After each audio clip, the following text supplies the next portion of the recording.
வயலோ வயலோ வயலோ செழிக்க வாழ்வு தந்தானே வயலோ வாழ்வு தந்தானே அட பொன்னா விளையோ பூமிக்கு நல்ல விவரம் தந்தானே உழவனின் உறவா வந்தானே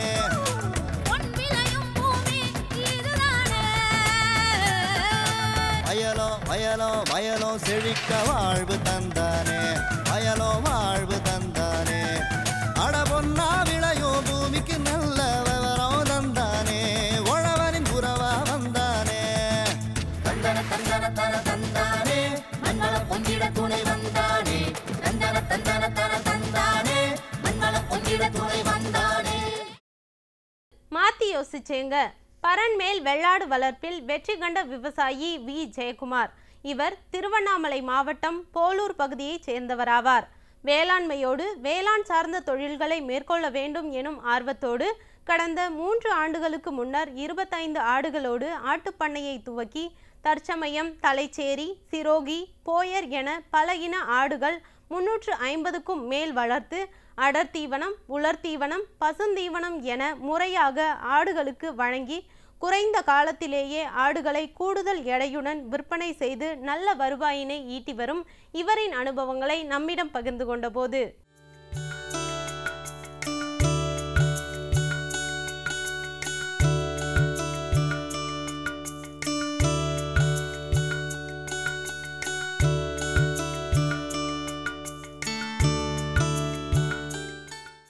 எனக்கு விவசாயத்தில் ரொம்ப நாட்டம் அதிகங்க. விவசாயம் சார்ந்து வேறு ஏதாவது இன்னும் செய்யலாம் அப்படின்னு நினைக்கும் போது எனக்கு பால் பண்ண வைக்கலாமா, ஆட்டு பண்ண வைக்கலாமா அப்படின்னு நிறையா யோசனை வந்தது.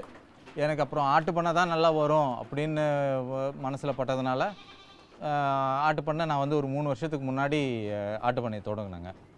ஆரம்பத்தில் பார்த்தீங்கன்னா ஒரு 25 ஆடு, ஒரு 25-30 ஆடு வச்சு தான் ஆரம்பித்தேங்க. அப்புறம் படிப்படியாக ஒரு 25, திரும்ப ஒரு 25, அந்த மாதிரி ஒரு 100 ஆடு வரைக்கும் நான் வெளியே இருந்து வாங்கி வந்தேங்க. இப்போ என்கிட்ட வந்து ஒரு 300-350 ஆடு இருக்குங்க. இதில் என்கிட்ட வெரைட்டின்னு பார்த்தீங்கன்னா எனக்கு போயர் இருக்குது, என்கிட்ட சிரோகி இருக்குது, தலைச்சேரி இருக்குது, ஒஸ்மானாபாதி இருக்குது, பர்பத்சரி இருக்குது. இந்த மாதிரி ஒரு 5-6 வெரைட்டி வச்சு பண்ணுறேங்க. எதுக்கு இந்த மாதிரி 5-6 வெரைட்டி வச்சு பண்ணுறேன்னா, இப்போ தேவை அந்த மாதிரி இருக்குது. வர்றாங்க, எனக்கு சிரோகி வேணும்னு கேட்குறாங்க, எனக்கு இப்போ தலைச்சேரி வேணும்னு கேட்குறாங்க. அதனால் இது மாதிரி ஒரு 4-5 வெரைட்டியாக வச்சு பண்ணணும் அப்படின்னு.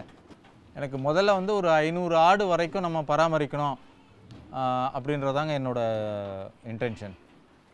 அப்படி பார்க்கும்போது அதனால தான் நான் வந்து ஒரு 100 ஆடு வரைக்கும் வெளியே இருந்து வாங்கிட்டு வந்தேங்க. ஆடு எதுக்காக வளர்க்குன்னா, நம்ம கறி உற்பத்தி அதிகமாக தேவைப்படுதுங்க. அப்படி கறி உற்பத்தி நம்ம அதிகமாக பண்ணணுன்னா எந்தெந்த ப்ரீட்லேருந்து நம்ம அதிகமான கறி உற்பத்தி வரும் அப்படின்னு பார்க்கும்போது போயர் வந்து நம்ம எந்த பெட்டையாடோ போட்டாலும், எந்த பெட்டையாடோ இணைச்சாலும் அதனோட குட்டியோட வளர்ச்சி விகிதம் ரொம்ப வேகமாக இருக்குங்க. பராமரிப்பை பொறுத்தது 25 கிலோ மினிமம் 4 மாதத்தில் நம்ம எடுக்கலாங்க. அப்படி நீங்கள் 4 மாதத்தில் வளர்த்து நீங்கள் கறிக்கு விற்பனை கொடுக்குறீங்கன்னா உங்களுக்கு அப்போ லாபம் வந்து கண்டிப்பாக கூடுதலாக தான் கிடைக்கும். என்கிட்ட வந்து இப்போ 350 ஆடு இருக்குது. 350 ஆட்டுக்கும் 3 பேர் அவ்வளோதான் இருக்காங்க லேபர். 3 பேர் பார்த்துக்கலாம் 350 ஆடுன்றது. நீங்கள் ஒரு எளிமையாக ஒரு 25 ஆடோ 100 ஆடு வரைக்கும் வீட்டில் இருக்கிறவங்களே பார்த்துக்கலாம். இதுக்காக நம்ம தனியாக வந்து வேலையாள் வந்து எங்கேஜ் பண்ணணும் அப்படின்றது தேவையில்லை. தீவனம்னு பார்த்தீங்கன்னா ஒரு நாளைக்கு நம்ம பசும் தீவனம் 2 வேளை கொடுக்கணுங்க. 2 வேளைனா ஒரு வளர்ந்த முழு சைஸ் ஆட்டுக்கு வந்து 3 கிலோலேருந்து 5 கிலோ வரைக்கும் நம்ம பசுந்தீவனம் கொடுக்கணும். 2 வேளையாக கொடுக்கலாம், இல்லை பிரித்து 3 வேளையாகவும் கொடுக்கலாம். 5 கிலோ வரைக்கும் கொடுத்துருந்தாங்க ஒரு ஆட்டுக்கு. அடர் தீவனம் அப்படின்னு பார்த்தீங்கன்னா குட்டி ஆட்டுக்கு 50 கிராம் முதல் வளர்ந்த கெடா வரைக்கும் ஒரு 200 கிராம் வரைக்கும் அடர் தீவனம் டெய்லி கொடுக்கணுங்க. அப்புறம் கெடா, பெரிய கெடா நம்ம வந்து சனைக்காக யூஸ் பண்ணுவோம் இல்லையா, கடா உற்பத்திக்காக யூஸ் பண்ணுற கடா வந்து அதுக்கு ஒரு நாளைக்கு 1/2 கிலோ வரைக்கும் நம்ம அடர் தீவனம் கொடுக்கணுங்க. ஏன்னா கடா இருந்தால் தான் நமக்கு நல்ல கடாவோட உற்பத்தி திறன் இருந்தால் தான் நம்ம பண்ணை வந்து நல்ல வேகமான வளர்ச்சி இருக்குங்க. இப்போ கோ4, கோஎஃப்எஸ் 29 அந்த மாதிரி இதெல்லாம் வந்து புல் வகைங்க. சூபா புல், அப்புறம் வேலி மசாலா, அதெல்லாம் வந்து தழை வகைகள். எப்பவுமே வந்து அதிகபட்சமாக வந்து சரிபாதியாக கலந்துக்குங்க. தழை வந்து ஒரு 50%னா புல் வந்து ஒரு 50%. அப்படி தான் நீங்கள் போடணும். ஏன்னா சத்து வந்து நம்ம இப்படி கலந்து கொடுத்தா தான் வந்து எல்லா சத்தும் அதுக்கு போய் சேரும். நீங்கள் வெறும் புல்வகையே கொடுத்துருந்தீங்கன்னா அதுக்கு வந்து சத்து பற்றாக்குறை வந்துடும். அதனால் வந்து எப்போவுமே நீங்கள் போடும்போது தழை பாதி புல் பாதி. இப்போ தீவனம்னு இன்னும் பார்த்தீங்கன்னா கண்டிப்பாக ஆடுகளுக்கு வந்து நம்ம உலர் தீவனம் ஒரு வேளை கொடுக்கறது ரொம்ப நல்லதுங்க. முக்கியமாக வந்து ஆடுகளுக்கு வந்து குடற்புழு நீக்கம். இப்போ என்னென்னா எல்லாரும் வந்து சொல்லுவாங்க 3 மாதத்துக்கு அப்புறம் 4 மாதத்துக்கு அப்புறம் குடற்புழு நீக்கம் ஆரம்பிக்கலான்னு. என்னோட அனுபவத்தில் நான் சொல்லுவேன் 45வது நாள்லேருந்து நான் குடற்புழு வந்து நீக்கம் பண்ணிவிடுவேன். அப்படி பண்ணால் அதனோட குட்டியோட வளர்ச்சி விகிதம் ரொம்ப வேகமாக இருக்கும். நம்ம 4 மாதத்தில் விற்பனைக்கு கொடுக்குற அளவுக்கு விற்பனை வளர்ச்சி வேகமாக இருக்கும். 45வது நாளில் ஒரு குடற்புழு நீக்கம், 60வது நாள் ஒரு குடற்புழு நீக்கம் கண்டிப்பாக பண்ணால் ஆடு வந்து வேகமாக இருக்கும் வளர்ச்சி. அதே மாதிரி 2 மாதத்துக்கு ஒரு முறையோ 3 மாதத்துக்கு ஒரு முறையோ நீங்கள் பார்க்கலாம். அந்த டங்கை செக் பண்ணிங்கன்னா அந்த புழுக்கை விழுதிங்களா, அதில் வந்து ஏதாவது புழுக்க ஏதாவது உங்கள் கண்ணில் தென்பட்டுச்சுன்னா நீங்கள் வந்து உடனே ஒரு குடற்புழு நீக்கம் வந்து கண்டிப்பாக செய்யணும். அப்படி செய்யும்போது பார்த்தீங்கன்னா எப்பவுமே ஒரே மருந்து குடற்புழு நீக்கம் திரும்ப திரும்ப பண்ணக்கூடாது. அதை வந்து இருக்கிற ஒரு 4-5 வெரைட்டி இருக்குது. அதில் வந்து திரும்ப திரும்ப மாற்றி ஒரு வாட்டி இதை செஞ்சோன்னா ஒரு வாட்டி அல்பெண்டசோல் ஒரு வாட்டி பண்ணால், ஒரு வாட்டி ஃபென்பெண்டசோல் பண்ணலாம், ஒரு வாட்டி நில்சான் பண்ணலாம். அந்த மாதிரி மாற்றி பண்ணால் அந்த குடற்புழு நீக்கத்துக்கான எதிர்ப்பு சக்தி வந்து நல்லா கிடைக்கும் ஆடுகளுக்கு.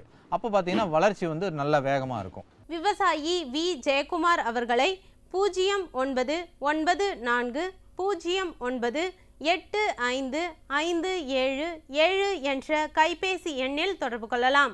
இனி வருவது ஆலோசனை நேரம்.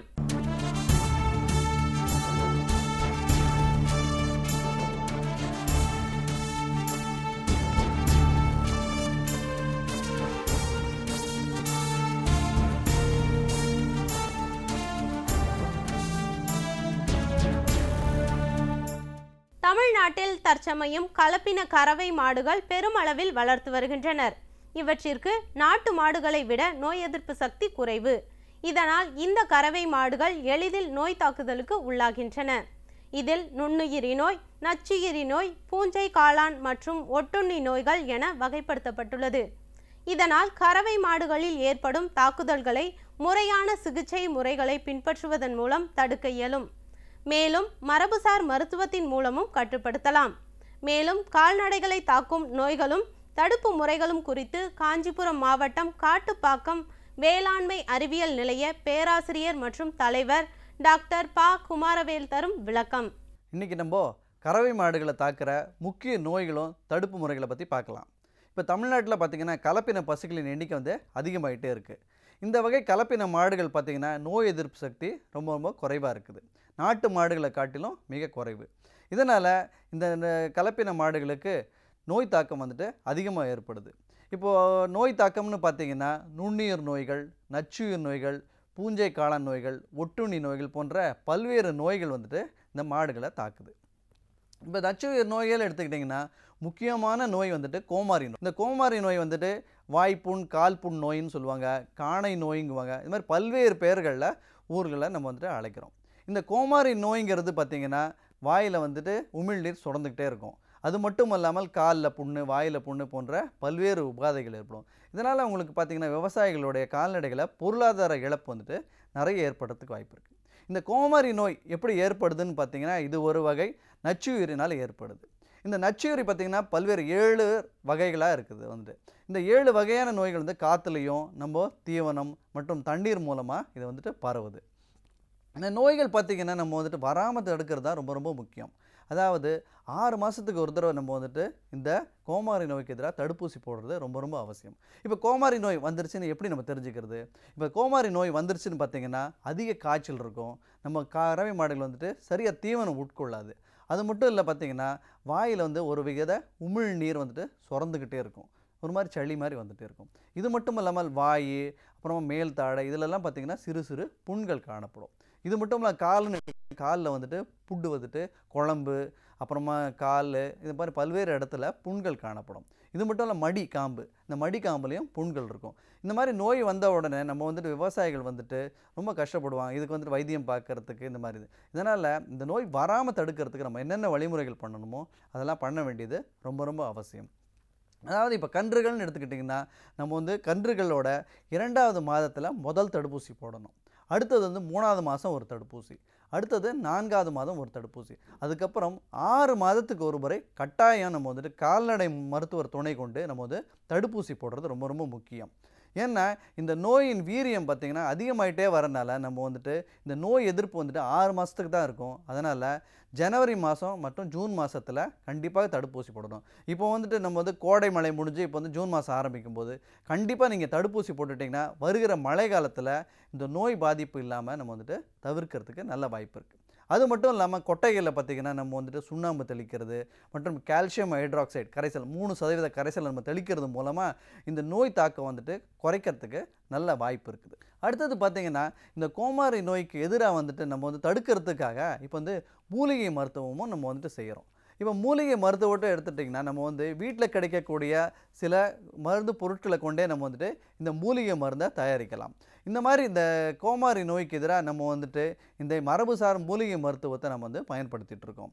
இப்போ வாய் புண்ணுன்னு எடுத்துக்கிட்டிங்கன்னா நம்ம வந்து சீரகம் 50 கிராம், வெந்தயம் 50 கிராம், மஞ்சப்பொடி 10 கிராம், அப்புறம் பனை வெல்லம் 20 கிராம் மற்றும் தேங்காய் துருவல் ஒரு தேங்காய், இதெல்லாம் வச்சுட்டே நம்ம வந்துட்டு எளிதாக வந்துட்டு இது பண்ண முடியும். இதை நான் சொன்ன சீரகம் வெந்தயம் எல்லாத்தையும் அரைச்சிட்டு இந்த தேங்காய் துருவலோடு கலந்து நம்ம மாடுகளின் நாக்கில் வந்து நம்ம தடவி விட்டுட்டோம்னா அது உமிழ் நீர் சுரக்கிறது மூலமாக இந்த நோய்களின் தாக்கம் வந்து இந்த கோமாரி நோய் தாக்கம் வந்து கணிசமாக குறைக்கப்படுது.